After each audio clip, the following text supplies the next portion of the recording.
Depuis toujours, chaque invention a d'abord effrayé. Le feu brûlait, la roue inquiétait, l'électricité terrifiait.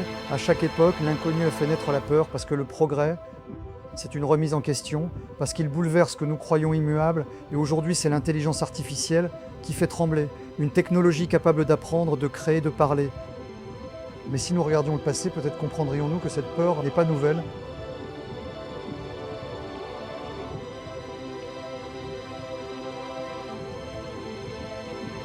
Et pourtant, malgré la peur, malgré le doute, l'humanité a toujours avancé. Car derrière chaque peur se cache une question, sommes-nous prêts à changer ?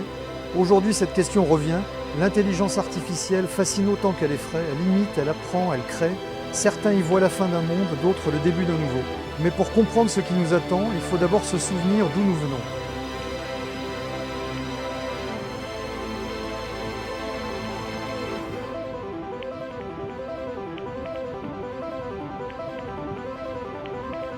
Revenons au commencement, là où la peur et le progrès ont commencé leur histoire commune.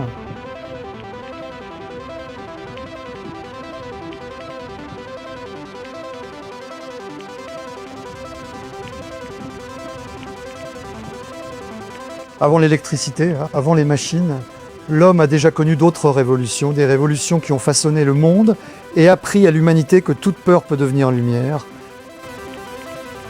L'histoire du progrès, c'est celle de la peur, mais aussi celle du dépassement. Quand l'homme a maîtrisé le feu, il a appris à dominer la nature.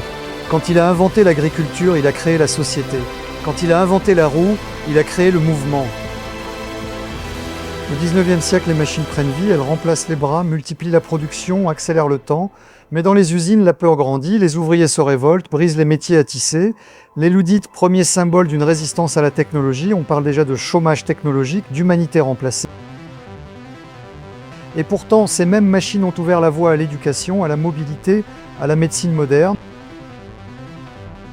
Comme si à chaque époque, la peur n'était que la première étape du progrès. Un siècle plus tard, une autre révolution commence. Les machines deviennent des ordinateurs, les fils deviennent des réseaux, Internet naît, et avec lui les mêmes inquiétudes. Sommes-nous trop dépendants ? Serons-nous surveillés ? Les années 90 voient surgir un nouveau monde, celui de l'information libre. Le savoir devient global, la communication instantanée. Oui, Internet a provoqué le chaos, mais de ce chaos est née une nouvelle ère, celle du partage, de la connaissance, de la connexion universelle. Chaque révolution technologique commence dans le désordre. Aujourd'hui, une nouvelle étape s'ouvre, celle de l'intelligence artificielle. AI bubble. The AI bubble. The AI bubble. La bulle de l'IA. Change a human being into this. Une machine capable d'apprendre, d'analyser, de créer. Certains y voient une menace, d'autres une renaissance. Comme le feu ou l'électricité avant elle, l'IA ne détruit pas, elle transforme. Elle réinvente nos métiers, nos arts, notre manière d'apprendre.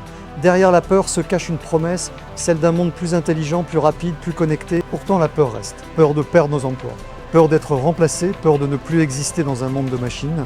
Ce sont des inquiétudes légitimes, mais l'histoire nous enseigne une chose. Ce ne sont jamais les outils qui nous détruisent, ce sont nos choix. L'IA n'est ni bonne ni mauvaise, elle est un miroir, elle reflète ce que nous décidons d'en faire.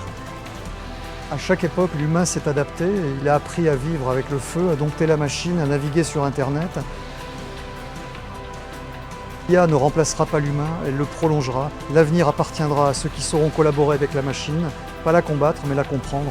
L'adaptation est notre plus grande invention. Déjà, l'IA change des vies, elle aide les médecins à diagnostiquer plus vite, elle permet à des personnes de retrouver la parole, elle accompagne les élèves, soutient les chercheurs, inspire les artistes. Le progrès n'efface pas l'humain et lui donne de nouvelles capacités. Et si l'IA n'était pas une menace, mais une extension de nous-mêmes, une manière d'élargir notre imagination, notre curiosité, notre intelligence collective. Peut-être que la vraie question n'est pas l'IA va-t-elle nous remplacer, mais où sommes-nous prêts à évoluer avec elle ? Le futur n'est pas la machine contre l'humain, c'est la machine avec l'humain. L'histoire du progrès est celle de l'humanité. Chaque peur annonce une découverte, chaque crise annonce une renaissance.